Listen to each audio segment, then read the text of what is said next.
Hay una forma de viajar que la verdad no se mide en kilómetros. Un viaje que no busca un destino en un mapa, sino un cambio en la percepción.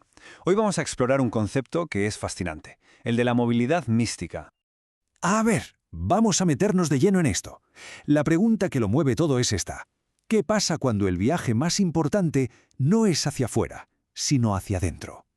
Bien, aquí tenemos la definición clave para entenderlo todo. La movilidad mística. Vale, sí, es un desplazamiento físico, pero su verdadero objetivo es provocar un viaje interior, una conexión espiritual. El catalizador, por lo general, son los enteógenos, sustancias que, como su nombre griego indica, buscan generar lo divino en nuestro interior. Para que quede súper claro, vamos a ponerlos uno al lado del otro. Por un lado, la movilidad física de toda la vida, mover el cuerpo, buscar un destino, contar los kilómetros. Y por otro, la movilidad mística, mover la mente, buscar una experiencia, y eso se mide en percepción, en comprensión. Es una diferencia fundamental para todo lo que vamos a ver. Lo curioso es que, en sus orígenes, estas dos formas de viajar no estaban separadas, eran la misma cosa. Y esto nos lleva a los llamados viajes a la fuente. El punto clave es este, que para tener la experiencia interior había que emprender una auténtica odisea exterior. Es como si la geografía del espíritu estuviera totalmente ligada a la geografía del planeta. Y esto lo vemos perfectamente aquí. Vemos a pioneros occidentales que no cruzaron solo fronteras, sino civilizaciones enteras. Artaud buscando el peyote en México, Burroughs persiguiendo el yagé por el Amazonas, Wasson encontrando los hongos sagrados.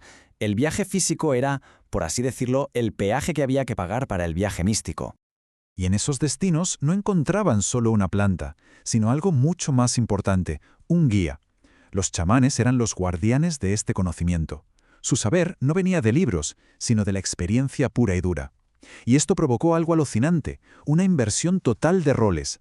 De repente, doctores de Harvard o Cambridge viajaban para aprender de curanderos locales. Se le dio la vuelta a la tortilla del saber.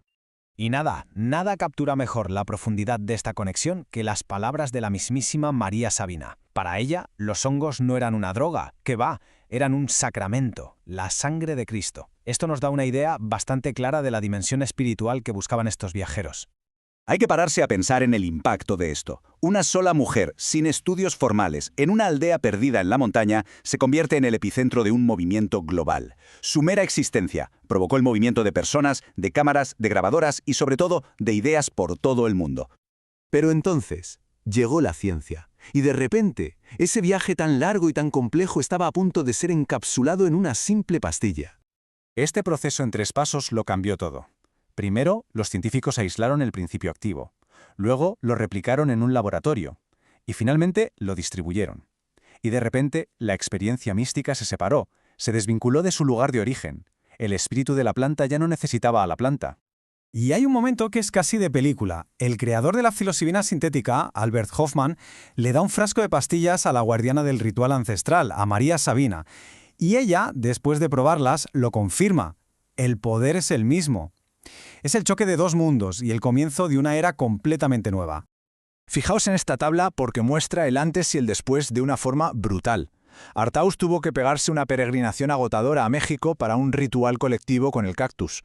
Huxley, poquitos años después, tuvo una experiencia muy parecida en el sofá de su casa de Los Ángeles con una pastilla y la supervisión de un psiquiatra. Mismo principio activo, pero 2 viajes que no podían ser más distintos. Claro, la pregunta es inevitable. Si la esencia de la experiencia cabe en un frasco, ¿para qué cruzar el mundo? ¿Será que la ciencia se ha cargado el viaje sagrado? Pues la respuesta es más complicada de lo que parece. Porque a pesar de la ciencia, ha surgido un nuevo tipo de viajero, el turista místico. Y es que los datos no engañan. Lejos de desaparecer, el turismo enteogénico está en pleno auge. Hay un flujo constante de gente que viaja a los lugares de origen, pero a la vez una industria de retiros y talleres que está creciendo como la espuma en los propios países occidentales. Y aquí está la gran paradoja. Si la experiencia se puede tener en casa, ¿qué demonios busca esta gente? La respuesta cabe en una palabra: autenticidad. Buscan el contexto, el ritual, la conexión con el origen, algo que una pastilla en un laboratorio simplemente no puede dar. Esta comparación es reveladora. Fijaos en las dos ofertas. En Holanda te venden un fin de semana con guías experimentados. En Perú, un retiro de 3 semanas con un auténtico curandero shipibo en la mismísima selva amazónica. Vemos clarísimo cómo la autenticidad y el lugar se han convertido en el principal argumento de venta.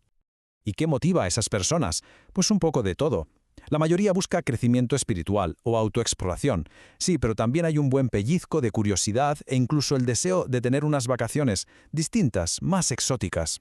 El viaje místico y el turismo convencional empiezan a mezclarse. Pero ojo, que la historia no termina aquí. El viaje está volviendo a cambiar de destino, moviéndose ahora hacia un lugar que, la verdad, es bastante inesperado. Este es el último giro de guión.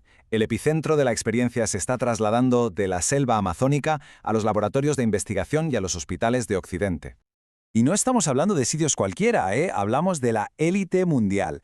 La investigación psicodélica, que estuvo prohibida décadas, está viviendo un auténtico renacimiento. Y esto le da un nuevo tipo de legitimidad a estas sustancias, una legitimidad científica. Ahora el enfoque es clínico, totalmente. Se está usando la psilocibina para entender qué pasa en el cerebro durante una experiencia mística y, aún más importante, para tratar la angustia de pacientes al final de su vida. El viaje se ha convertido en una terapia. Y así llegamos a la pregunta final, la que lo envuelve todo.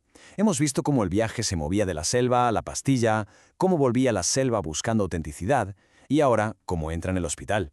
Si un viaje tan profundo puede ocurrir en tantos sitios, o incluso en ninguno, nos obliga a replantearnos qué significa realmente viajar.